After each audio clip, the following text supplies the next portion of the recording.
এই দেশ, এই মানুষ বা আমাদের এই দেশ অর্থাৎ বাংলাদেশ নিয়ে একটি প্রবন্ধ রচনা করতে হবে। তো এটি পড়া হচ্ছে পঞ্চম শ্রেণীর অক্সফোর্ড প্লাস গাইডটি থেকে। প্রথমেই সূচনায় বলা হচ্ছে, আমাদের সৌভাগ্য যে বাংলাদেশে জন্মেছি, আমরা বাংলাদেশের বাঙালি। ঋতু বৈচিত্র্যের দেশ বাংলাদেশ, একই দেশ অথচ কত বৈচিত্র্য। এটাই বাংলাদেশের গৌরব। প্রকৃতির রূপসী কন্যা আমাদের এই বাংলাদেশ। এমন শ্যামল সুন্দর দেশ পৃথিবীর কোথাও নেই। দেশপ্রেমিক কবি তাই মনের আবেগে গেয়েছেন, সুজলা সুফলা শস্য শ্যামলা আমার সোনার দেশ।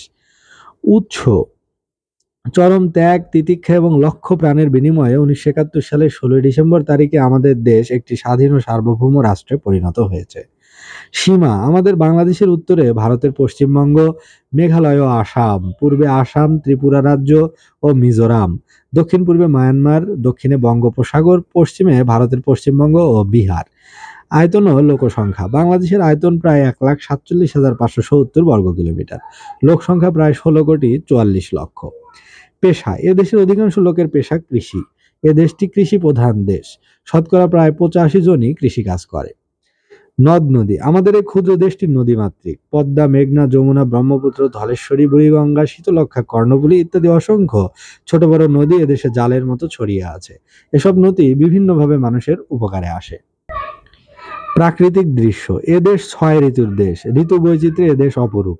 এদেশে বিভিন্ন ঋতু আপন বৈশিষ্ট্য নিয়ে পালাক্রমে আসে।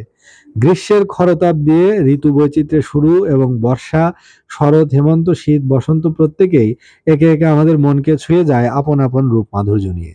আমাদের দেশের প্রাকৃতিক দৃশ্য যেমন বিচিত্র, তেমনি মনোহর। তাই আমাদের দেশকে বলা হয় প্রাকৃতিক লীলাভূমি। কবির ভাষায়, এমন দেশটি কোথাও খুঁজে পাবে না কো তুমি, সকল দেশের রানী সেজে আমার জন্মভূমি। উৎপন্ন দ্রব্য: বাংলাদেশের মাটি খুবই উর্বর। এখানে ধান, পাট, আখ, ডাল, তৈলবীজ, শাকসবজি প্রচুর জন্মে। তাছাড়া আম, কাঁঠাল, কলা, লিচু, আনারস, নারকেল, তাল, আতা ইত্যাদি ফলও জন্মে। উপসংহার: লক্ষ শহীদের প্রাণের বিনিময়ে আমরা পেয়েছি একটি স্বাধীন দেশ, যার নাম বাংলাদেশ। এ দেশের প্রতিটি ধূলিকণা আমাদের প্রাণের চেয়ে প্রিয়। বাংলাদেশের সার্বিক উন্নতির জন্য এবং স্বাধীনতা চির অক্ষুণ্ণ রাখার জন্য আমরা চিরকাল কাজ করে যাব। তো এই যে রচনাটি, যে আমাদের এই দেশ বা বাংলাদেশ বা এই দেশ এই মানুষ, তার সূচনাতে বলতে হবে যে আমাদের সৌভাগ্য যে আমরা বাংলাদেশে জন্মেছি আর আমরা বাংলাদেশের বাঙালি। তো ঋতু বৈচিত্র্যের দেশ বাংলাদেশ, এই দেশ কত বৈচিত্র্য, এটাই আমাদের বাংলাদেশের জন্য গৌরব। এবং প্রকৃতির রূপসী কন্যা আমাদের এই বাংলাদেশ। এবং এরকম সুন্দর শ্যামল দেশ, এমন উর্বর দেশ পৃথিবীর আর কোথাও নেই। এই জন্যই তো কবি বলেছেন, সুজলা সুফলা শস্য শ্যামলা আমার সোনার দেশ।